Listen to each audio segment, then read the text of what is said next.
কবি কি বলছেন, হাইরে বিড়ি সাধের বিড়ি কিবা তরে গুণ, হাইরে বিড়ি সাধের বিড়ি কিবা তরে গুণ, পরকালে জাহান্নামে জ্বলিবে আগুন।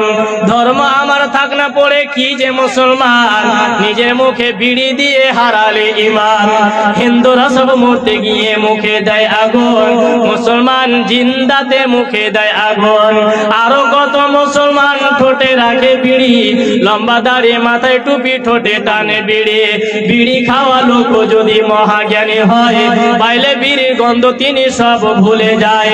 ভাত খেয়ে বিড়ি নিয়ে বসে আছে ঘরে, বিবিকে পাঠাই স্বামী আগুনের তরে। ওরে দৃশ্য বিবি তুই আমায় করিলি পাগল, বিড়ি না খাইলে আমার পেট হবে গন্ডগোল।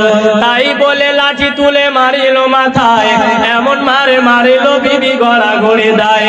এবার স্ত্রী তার স্বামীকে গালি দিচ্ছে, ওরে ছাই খাওয়া পুরা মুখা মারলি বিনা দোষে, যেই হাতে মারলি মারা হাতে যাক খসে।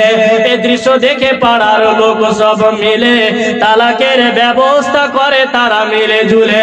বুঝে সুঝে বিড়ি খাওয়া যত মুসলমান, নইলে কিয়ামতের কোঠে হবে অপমান। যদি বিড়ি খান